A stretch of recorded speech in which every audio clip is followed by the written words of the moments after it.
Destiny 2 has been copping a lot of heat recently, and unfortunately a lot of the player base has just given up, or they're just simply burnt out from playing the game too often. But deep down, we all still love Destiny, and we really want it to succeed because we've had a lot of fun over the past years. So in today's video, I'm going to be telling you 10 things that you can be doing every single week that are must-dos that will keep you from getting burnt out, while at the same time doing the most important things in Destiny each week, so that you can stay up to date and have all of the meta weapons and all of the items that you need to get. So if you only do these 10 things that I'm going to be listing off today, it should only take you a couple of gaming sessions in that week, and you will still feel like you've accomplished something without getting burnt out. So without further ado, let's get straight into this list. So the first one is get yourself to Raoul each week in the tower and make sure you're buying your one Ascendant alloy. So as we all know, the Ascendant alloy seems to be one of the rarest materials in the game, but it is also one of the most important items in the game with correlation to weapon crafting. So if you didn't know, Raoul at the tower actually lets you purchase one from him every single week, and if you're not taking advantage of this or you're just completely forgetting about it, you've already missed out on a lot of Ascendant alloys that you could have already purchased over the past few months. It's going to cost you one Ascendant alloy to get one enhanced perk on a gun, and if you want two enhanced perks, it's going to cost you two Ascendant alloys for a fully crafted masterworked gun. So considering how useful this item is, it's probably in your best interest to get down to the tower and make sure you're taking advantage of the one that you can buy every week. However, if you do find yourself with 10 of these in your inventory and you're simply just not spending them, I would definitely recommend you head on down and craft weapons and then go back and replace them with the one you can buy each week. It is definitely much more efficient to be using the 10 you have and then buying more than not using the 10 you have and saving them. Coming in at number 2 is go and visit Xur every single weekend. Now you may be thinking, I already have all the exotics for my class, I don't need any more, what's the point in going to see Xur? Well, there are 3 things that you can go and do every weekend whenever you go and see Xur. Number 1 is buy any exotics that he is selling for all of your other classes if you don't have them. They're very cheap, and it's a very good way to gear up your other guardians with higher level exotics that you don't have, or it's just an easy free light boost. Number 2 is purchase the exotic engram that only costs 99 legendary shards each week. This can give you a random exotic, but this exotic could have really good stats, and it could be better than the one you have.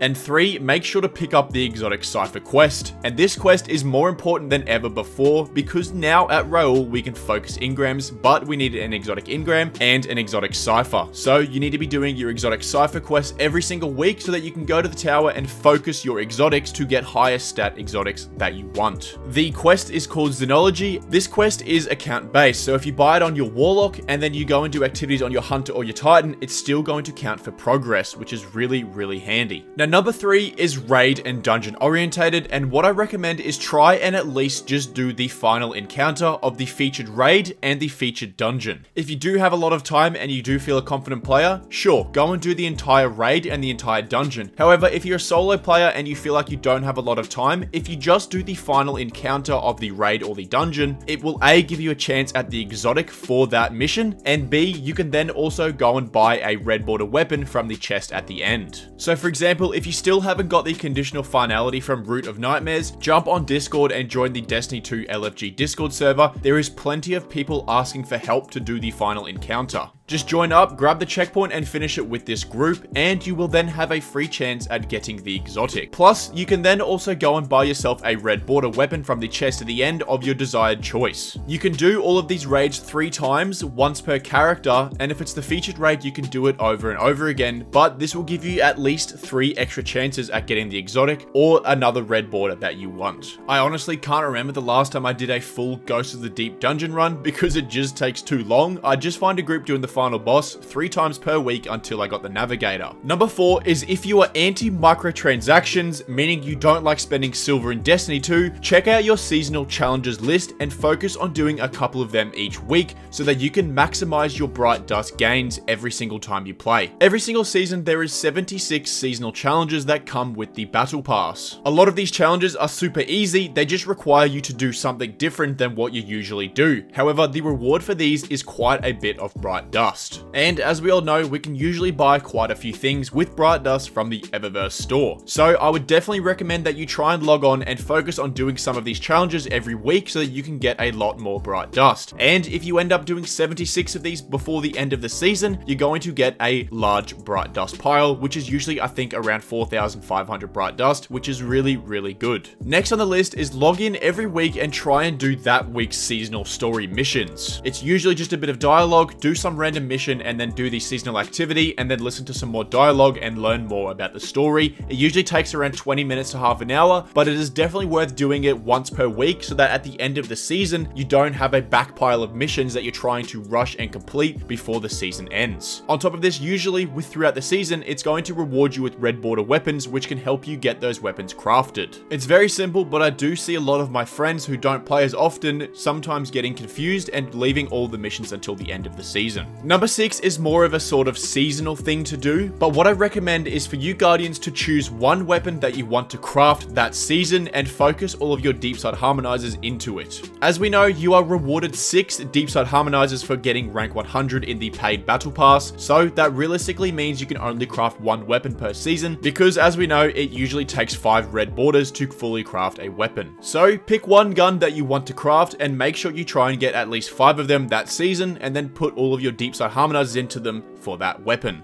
This is also a friendly reminder to not waste your deep side harmonizers and make sure you are getting to rank 100 and unlocking all of them. As we all know, once the season is over, we can no longer access the battle pass rewards, so make sure you get rank 100 and unlock all of those deep side harmonizers and use them all before next season. Number 7 is log on every week and do all of your pinnacle rewards. Now I'm sure most of you people that are watching this video, you guys are already probably at max power, meaning all of your gear is 1810. However, is your other characters 1810, or has your hunter or titan or warlock been neglected a little bit and you really only focus on playing one character? If this is the case, jump on your other characters and go around and do all of the pinnacle gear rewards to level that character up. Some of them are as simple as going and doing the weekly Lightfall mission, or it could be even as simple as getting 200,000 points in a Nightfall. For me personally, I remember when I got burnt out of Destiny, it's purely because I only played the one class, the warlock, and I simply just didn't even try hunter or titan. But once I figured out that these other classes were really fun, I found myself really enjoying Destiny 2 because it felt like I was playing a new game because I'd never played the hunter before or even the titan. I went back and did all of the quests, unlocked all of the gear, got new loadouts. It was a lot of fun and it sort of brought me back to Destiny. So I guess this one is basically just go back and level up all of your other characters that you've been neglecting. Number 8 is log in every week and see what is in the Eververse store for Bright Dust. Now, if you don't feel like spending money on silver, at least log in each week to see what is for sale for Bright Dust. A lot of the time, there are some really cool exotic weapon ornaments or a cool sparrow, or even some really cool shaders. These are all for sale for Bright Dust, and the store changes every single week, so just log in once a week and see what's for sale. You might like it. Also, go and visit 81 in the tower as well. She can be selling some cool shaders and hopefully even some high stat armor. Number 9 is jump on your other classes and go and finish any story missions that you haven't completed. For example, if your hunter is your least used class and it hasn't done the Witch Queen campaign,